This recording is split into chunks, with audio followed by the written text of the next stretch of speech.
And so we move swiftly on to Game 3 of the Exeter Store Championships held at Clifton Road Games on the 24th of January 2015. We have on your left-hand side there Chris from Exeter, who just got shifted into the losers bracket by Dave from our previous cast. And we have Alex on the right-hand side sporting NEH and also from Exeter. So this is something of the local tournament. This is the losers bracket, so the winner goes into facing the having the privilege and honour of playing Dave Hoyland for the Store Championship title. And so we're going to start off with an install, drawing up. Looks like he's got a couple of agendas in hand. I've seen an NEPD and an Astro. Not sure if there's anything else in there. No sweeps week, which is always gutting when you're playing against Andromeda by the looks of it. Although he's still got a couple of clicks left. Going to install, so indeed, no sweeps week. Heartbreak. Do you mulligan for it? Do you not mulligan for it? That is always the question. I'm pretty sure actually here that Alex did mulligan already, so could very well have been the case. So he's going to sure gamble. He's going to play a security testing, an Earthrise Hotel, and a cloak. That is a very strong start there from Chris. That's exactly the kind of cards you want to see straight off the bat. And already in a strong position. The only thing missing probably is his Desperado, and he can start putting some real pressure across the board here.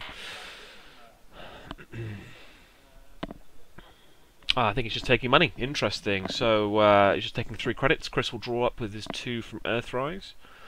And we're going to see a Dirty Laundry into the remote, presumably. Which will give him some lovely, lovely tasty cash with security testing, or archives, could be either. It's not a bad first way to the click. He is going to run the remote. We'll see a Jackson Howard, which he will trash. Nothing to put back into archives, so very little point at this stage. I'm surprised he didn't draw up there. Maybe he's happy with what he's got in his hand. Looks like we've got a Grail NEH deck going on there. Definitely see a Merlin in hand. Corroda hits the table. It's going to be interesting to see what happens here. He's discarding his feedback filter. We're going straight into a Botic. Guesses as to what's going to Botic here. It will almost certainly be the Astro script. So straight with the early Astro, and the pressure really is on now for Chris. Although he's on low money, Alex that is. It's not an ideal situation. Seeing the refractor there, not quite got enough stealth credits to be able to make it work at the moment. But he's going to Dirty Laundry archive with the security testing for lots and lots of cash. Seen some decent economy already. He's going to play an R&D-I out. Seems sensible given his long funds. He's going to run R&D. And if this is a quandary, he'll cry, but no, we're good. So he'll run. See a Sansan, which he'll trash. And see something else, which he'll leave on top. Can't quite make it out because of the glare there. So the Sansan's gone. I've imagined that he probably would have quite liked to have seen that, but with the Astros scored already, the clock is definitely ticking here. Looks like he's going to have a pop at HQ. And we'll see a Grail piece. So again, it's important to... I would imagine at this stage of the tournament he probably already knew what kind of the deck he was running. I mean, this is, you know, losers bracket, the top 4. Everyone kind of knows everyone's decks at this stage, but it's good to always kind of clock it and make sure that you know what you're facing while you have a window to be able to do so. So his last 2 free cards from Earthrise Hotel. There's the Switchblade. Still no real pieces of the stealth puzzle, which is probably going to be a little bit frustrating. He's going to run archives with the security testing for 2 credits. He is going to play the Switchblade out, but again with only 1 cloak credit, it's not going to do a huge amount of good at this point. Needs a kind of a Ghost Runner here or some silencers just to make that work. He's got the Refractor in hand as well, as we've already known, but still not seeing the pieces of the puzzle he needs, despite going through that Earthrise Hotel. So, you know, it started off looking pretty sensible. Looks like he's going to take that back. He's actually going to play the Refractor out instead. Looks like both players didn't have a problem with that. At the very least, it's given Alex some more information as to what he does have in hand. And what he does have available to him. He's got the special order there, so he can go and fetch everything he needs. But I think he's right in it, you know, he's not really going to get any mileage out of the cloak with silencer there, with Switchblade, sorry, at this point. But the Refractor could potentially do a lot more good. So he's going to run R&D again, and we're going to see a Res. Looks like we are. Ooh, he's thinking about it. So it's the Galahad, and presumably with all 3 pieces of Grail. It's just depending on which ones he wants to choose. Looks like he's got at least 3 or 4 pieces of Grail in hand there. So we've got 2 Merlins, I think, and he's going to pay to break it, 3 credits. He'll run and score an Astro, and leave the top one. So taking the Astro out was a big deal there, because that's almost certainly would have been the next agenda to be scored. Astroing out an Astro. and did well. I know there is a silencer, so suddenly Switchblade looking like a little bit better value. And pretty much got the full suite ready to go now. But he is somewhat poor on cash. Again, without seeing that Desperado. Security testing not really quite doing what he needs. Jackson Howard in hand there for Alex. I'm not sure if he's giving it some thought there. Maybe installing it and drawing up is always a good thing. And obviously Chris had to let that Jackson go. He saw it off the top of R&D but couldn't afford to trash it at that stage. Got a siphon, well, got a couple of siphons in hand there, so HQ going to become a priority. You kind of feel here if Alex takes 3 credits, which is looking like he's going to do. Looks like he's going to take 3, yeah, discard, so this is probably where we're going to see siphon, I would imagine. I'd be surprised if we don't. He's going to security testing first click, taking his 2 credits from Archives run. Looks like he is going to run R&D, seeing 2 cards with R&DI, and not seeing any agendas. Keeping that R&D lock absolutely essential against NEH, particularly when you've got that scored Astro on the board. And again, I'm surprised not to see some siphon here. Not too much. I guess, you know, I mean, it could be a Lancelot down there, so he does have to be careful around about that. If he does see a Lancelot without the Switchblade out, it could mean all kinds of problems.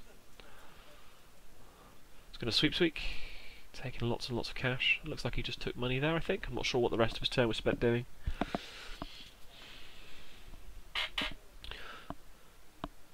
And he's going to install over R&D, making some real taxing runs now at this point, even with the refractor on the board. Even if that's a Merlin, it's still costing him 2 and a cloak. Or 3, sorry, and a cloak. So there's the Switchblade, so he's got the full suite out now. And he is going to siphon. It's a tad later than I expected, but probably the right play. He's got the means to break anything now. And for fairly cheaply too. Although it looks like he's only on 2 credits here. If he realizes if he shows 2 Lancelots and it's a triple Lancelot, that could cause a lot of problems. So he is going to siphon. Not going to res the outer piece of ice. I guess no, he's got the Switchblade as well, so no, he should be fine. Yeah, of course, that makes sense. And now the money really turning on its head. Does he go for a double siphon and put him in a hole? He does. Going to put him in an absolute hole. Is he going to res this piece of ice at this stage? No, but he will res a daily business show, just to make that siphon look a little bit less appealing. And you would almost certainly imagine at this stage that he would go in and trash that DBS at the end of his turn. He is going to run, see another piece of ice, so he's not going to take the money off of Alex. There's going to be some DBS goodness. And a bit of a quandary here as to what he's going to pick. Doesn't have a huge amount of economy going. He's only really seen the sweeps week.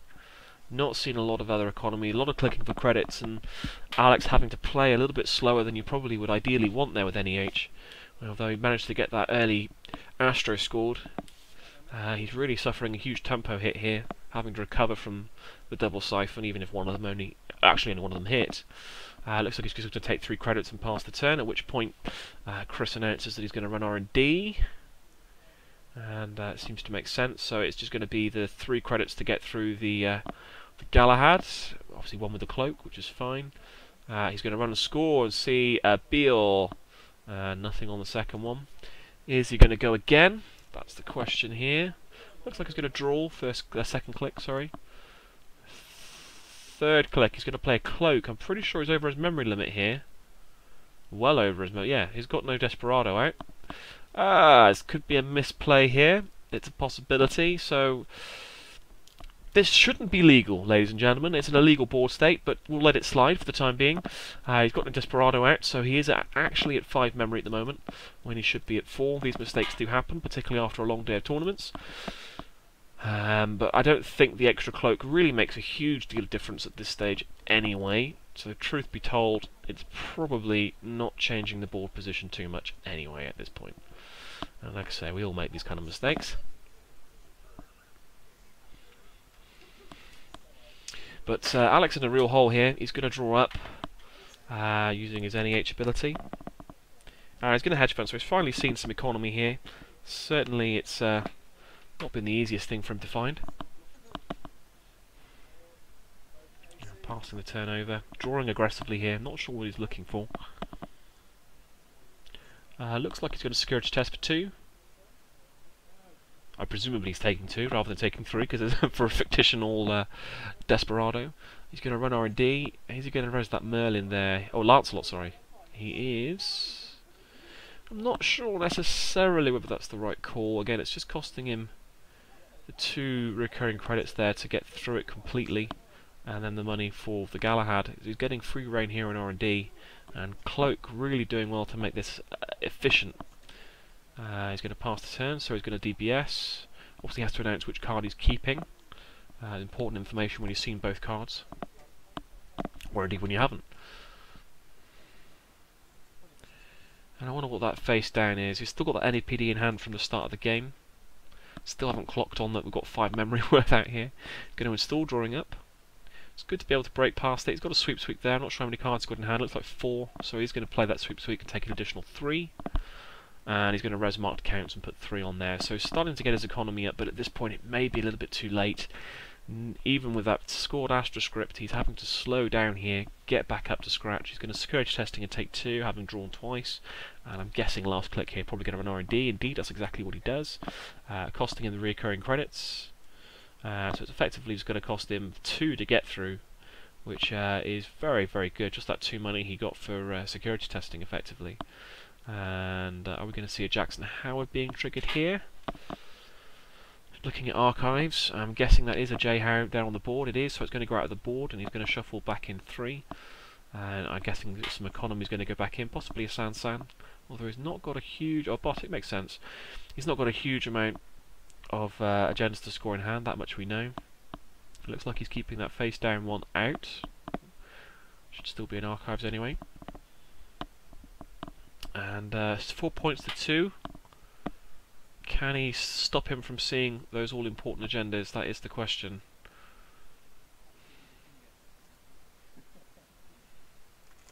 Having a good old shuffle. Luck being obviously the key here. And we're going to have another shuffle, because we can't shuffle a deck quite enough as the general rule of thumb. Oh, going a bit doolally there.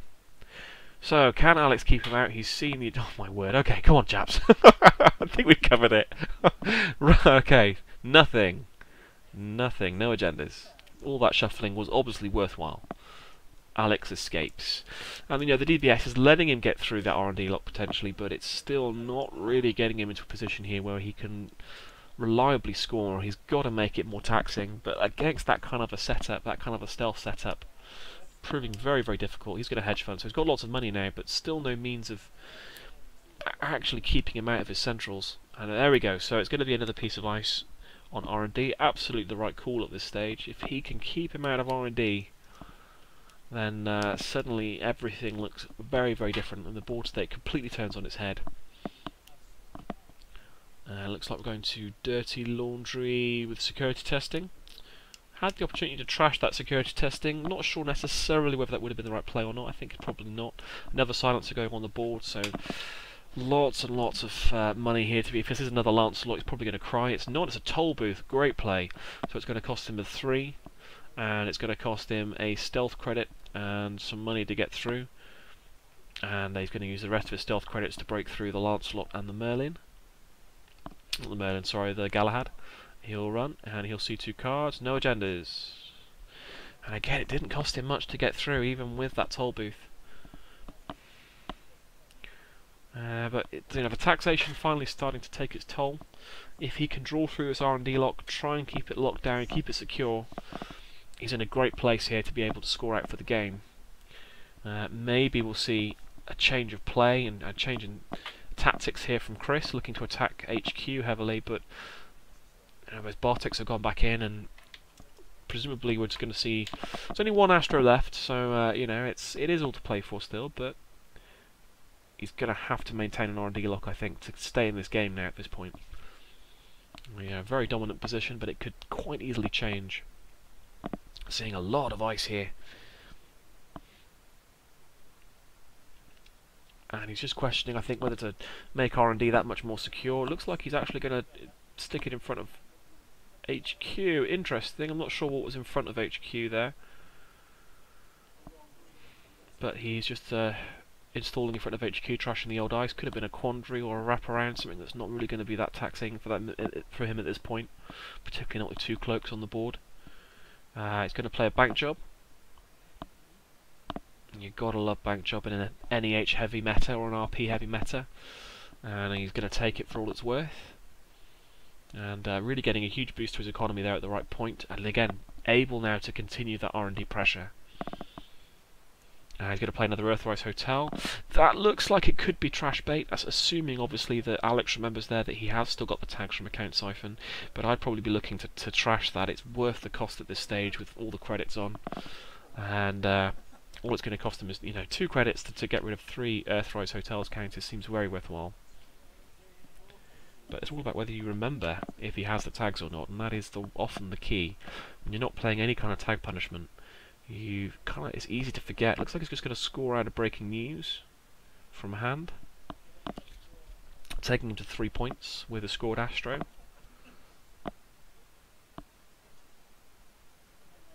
And I think they've suddenly clicked onto the fact that they, in fact, didn't have enough memory to be able to do the things that they've been able to do. Whoops, never mind. No Desperado, easy to forget. But the board state has indeed corrected itself. He is going to play a Desperado, and he's removed the cloak. So again, he's perfectly honest error. He is now in a position where he could play another cloak, but has had to trash it in the meantime because it wasn't a legal board state. But the Desperado is there. So he looks like he's going to run HQ, is that right? Or is he looking to run... Yeah, he's running HQ, no res on the ice. I think I'm pretty sure it was a Merlin we saw. Seeing another piece of ice, I'm fairly sure he's still got that NEPD in hand. Not sure, he's had a few bites at it and not managed to see it. But with 4 points to 3 with a scored Astro, the game could very much teeter here and go out of reach. He's going to play a John Masanori, going oil and resources. And got a lot of draw now with an Earthrise and a Masanori on the board. I'm not quite sure what he's drawing up for. He looks like he's got pretty much all the tools that he needs here at this point. Maybe a Fem to get rid of that toll booth taxation. This could be all I can assume here is at this point is probably what he wants to do. Definitely still has that NEPD in hand there, which is a huge surprise. There's the Astro, so he's got to keep it in hand. And you can see him fidgeting there. And I mean, I wonder if that's going to be a bit of a tell for his opponent. He's going to take, put some money and take some money. And it's all about here now whether we can keep that Astro safe and sound in HQ and enable him to score up to 5 points. And that will be a big play. So there's another cloak going on the board. So he's obviously not looking for his Fem. So he's going to leave R&D alone. He's going to coach testing archive for the 3 credits. Obviously gaining him a card as well because of John Masanori. Lots and lots of draw. At this point, does he need it? He's going to run HQ, so he's made probably the right call here. He wasn't to know. He's going to show 2 pieces of ice, so that's triple Merlin. You definitely want to break that, but it's only going to cost him the 2. Oh, sorry, it's going to cost him 3, isn't it? So yeah, two recurring and 1 regular credit, I believe.